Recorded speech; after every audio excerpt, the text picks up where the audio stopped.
नमस्कार। Political pitch में आप सभी लोगों का स्वागत है। सीट शेयरिंग को लेकर के विपक्षी गठबंधन में खलबली मच गई है। विपक्षी गठबंधन में शामिल सभी क्षेत्रीय दल कांग्रेस को नीचा दिखा रहे हैं और अपने लिए अधिक से अधिक सीटों की मांग कर रहे हैं। विशेषकर मैं बात कर रहा हूं महाराष्ट्र की। महाराष्ट्र में जिस प्रकार से मुंबई की 6 में से 3 सीटें और पूरे महाराष्ट्र की 48 में से 23 सीटें शिवसेना उद्धव ठाकरे गुट ने जिस प्रकार से मांग की है, उससे कांग्रेस पर दबाव डालने की ही राजनीति है। और जिस तरह का बयान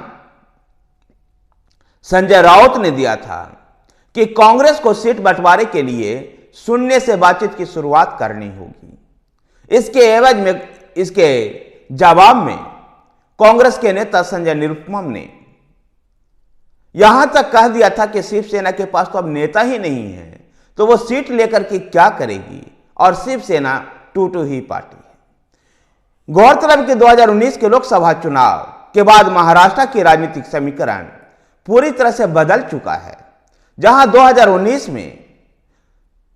2019 में भारतीय जनता पार्टी और शिवसेना का गठबंधन था, तो दूसरी तरफ विपक्ष में एनसीपी कांग्रेस का गठबंधन था। लेकिन 2019 के लोकसभा चुनाव के बाद महाराष्ट्र में विधानसभा चुनाव में भी यही गठबंधन दिखाई दिया।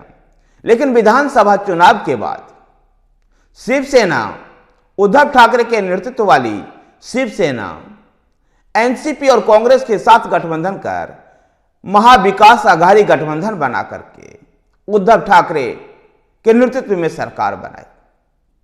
कालांतर में इस गठबंधन में विशेषकर शिवसेना में टूट हुई और ये टूट एकनाथ शिंदे के नेतृत्व में ज्यादातर विधायक और ज्यादातर सांसद को अपने साथ ले गई। जैसे महाविकास आघाड़ी सरकार भी गिर गई और महाराष्ट्र में एक नई सरकार शिवसेना एकनाथ शिंदे गुट और भारतीय जनता पार्टी की बन गई।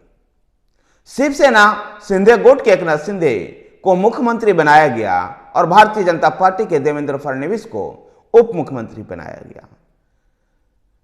उसके बाद कुछ ही दिनों बाद एनसीपी में भी टूट हुई और एनसीपी में चाचा भतीजे में ही ठन गई और भतीजे अजित पवार ने एनसीपी में बड़ी टूट करते हुए विधायक और सांसद को अपने साथ ले जाकर के एकनाथ शिंदे मंत्रिमंडल में शामिल हो गए। ऐसे में अब इस समय जो 2024 के लोकसभा चुनाव में जो राजनीतिक समीकरण दिखाई दे रहा है कि विपक्षी गठबंधन में कांग्रेस के साथ साथ शिवसेना उद्धव ठाकरे गुट और एनसीपी का शरद पवार गुट, तो दूसरी तरफ भारतीय जनता पार्टी के साथ एकनाथ शिंदे के नेतृत्व वाली शिवसेना और अजित पवार के नेतृत्व वाली एनसीपी शामिल है। ऐसे में पूरा राजनीतिक समीकरण महाराष्ट्र का बदला हुआ है और पिछली बार जिस प्रकार से अविभाजित शिवसेना ने भारतीय जनता पार्टी के साथ मिलकर के 23 सीटों पर चुनाव लड़ते हुए 18 पर चुनाव जीती थी और भारतीय जनता पार्टी 25 सीटों पर चुनाव लड़ते हुए 23 सीटों पर चुनाव जीती थी। बाकी 4 सीटें एनसीपी जीतने में सफल हुई थी और कांग्रेस को 2 सीटें मिली थी।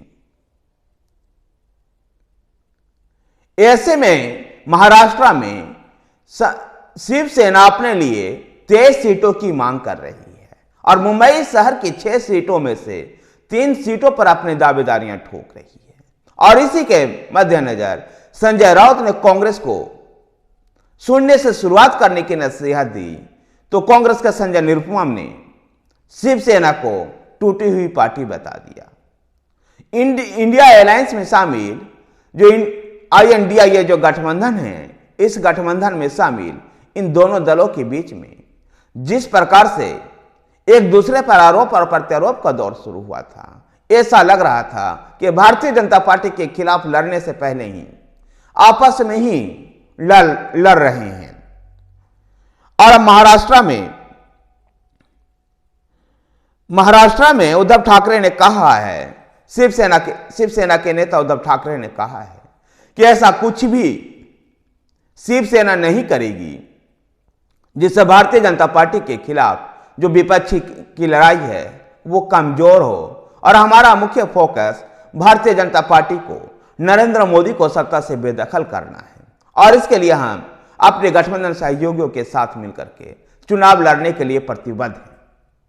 देखना दिलचस्प होगा कि 2024 के चुनाव से पहले यह गठबंधन कितना इंटैक्ट रह पाता है। धन्यवाद साथियों, वीडियो को लाइक कीजिए, शेयर कीजिए, हमारे साथ बने रहने के लिए हमारे चैनल पॉलिटिकल पेज को सब्सक्राइब कीजिए।